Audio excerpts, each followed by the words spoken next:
You know, when we think about war, we think about firepower, strategy, tactics. But what if I told you that one of the most effective survival tools ever used wasn't a rifle or a helmet, but a moment of pure, weaponized weirdness? We're about to dive into a true story that seems to defy all military logic, but it's perfectly explained by a strange little glitch in the human brain. Okay, so I want you to really picture this scene. It's D-Day, June 6th, 1944. You're on Sword Beach, one of the absolute deadliest landing zones in the entire Normandy invasion. The air is just thick with the sound of machine guns, explosions. Men are scrambling for any bit of cover they can find, fighting for every single inch of sand. It's complete and utter chaos. And then, right in the middle of all that smoke and carnage, something happens. Something that just, well, it doesn't belong there at all. This was a real guy, Bill Millen. He was the personal piper for Lord Lovett, the commander of the 1st Special Service Brigade. And while every other soldier's hitting the deck, diving for cover, Millen is just strolling back and forth, right at the water's edge, totally exposed, playing his bagpipes like he's in a parade. He is armed with literally nothing but music. So, you have to wonder, what were the guys on the other side thinking? Well, after the battle, they actually asked some captured German snipers about him, and they admitted, yeah, they had him dead in their sights, the perfect target. So why didn't they shoot? Their answer was, well, it was simple. They thought he was a Dummkopf. That's German for a crazy fool, an idiot. They just couldn't bring themselves to shoot a man who was so obviously out of his mind. And right there, that's the heart of the mystery. In a situation that demands cold, hard, military calculation, a place where hesitating for even a second means you're dead, why would these seasoned soldiers hold their fire? It wasn't about mercy, no. It was something much, much stranger. It was basically a fundamental glitch in their brains. To really understand what happened on that beach, we've got to step away from the battlefield for a second and step into the human mind.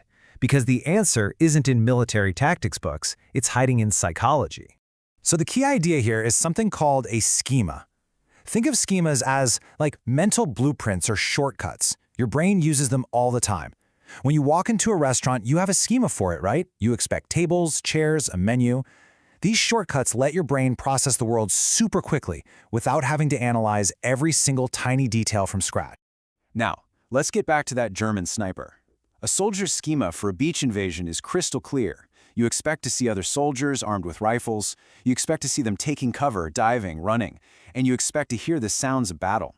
But what did they see instead? A guy with bagpipes, strolling calmly, and the sound they heard from him was music. It wasn't just unexpected, it was reality-breaking. This total mismatch has a name. It's called a schema violation. It's what happens when reality doesn't just bend your mental blueprint, it shatters it into a million pieces. The piper didn't fit into the enemy combatant file, he didn't fit into the helpless civilian file, he didn't fit anywhere, he just didn't compute. The result is kind of like a mental error message. Imagine you find a file on your computer named cat.exe.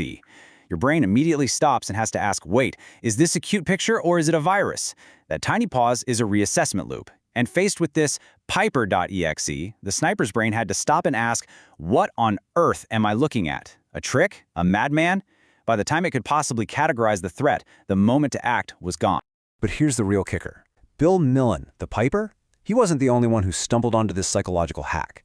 Turns out, this idea of weaponized weirdness was a survival tactic that others have used, whether they knew the science behind it or not. In fact, there are credible accounts of at least 2 other types of these schema violations on the battlefield. You've got the unarmed wanderer, and you've got the singing soldier. And each one of them exploits that exact same psychological loophole, just in a slightly different way. So first, let's take the unarmed wanderer. Soldiers would report seeing these guys just walking aimlessly, maybe in a daze, right through the middle of a firefight. Now, an enemy soldier's brain, which is trying to prioritize threats at lightning speed, would just file this person as shell-shocked casualty or harmless non-threat. They're not shooting, they're not taking cover, so they become a low-priority target. And then you've got the singing soldier. Now, war kind of requires you to dehumanize your opponent. You create this schema of a faceless enemy. But what happens when you hear an enemy soldier singing a folk song from their trench? Well, that act is so deeply, recognizably human that it just shatters that schema. It's a sudden, jarring reminder that the target is a person, just like you, and that makes it psychologically so much harder to pull the trigger. So, all of these incredible stories, they all point to the same powerful conclusion about survival. It's actually possible to hack the very code of human perception. Look, we think of war as this clash of systems, logic versus logic, but it's fought by humans, and the human brain, for all its power, has glitches. By acting completely illogically, these individuals introduced a bug into their enemy's operating system. What they proved is that sometimes the most powerful weapon you have is nonsense. In the end, it really all just boils down to 1 second. That's it. That's all Bill Millen needed. That 1 second of confusion in the sniper's mind, that was his shield. That single moment of cognitive dissonance was his armor. It existed in the space between what I expect to see and what I'm actually seeing. And in that space, he found a way to survive. And that leaves us with a pretty fascinating thought to chew on. We live in a world that constantly demands logic, order, and for things to make sense. But the story of the Piper of D-Day proves there is immense, untapped power in defying those expectations. It really makes you wonder, right? Where in our own lives could a little well-placed nonsense completely change the game?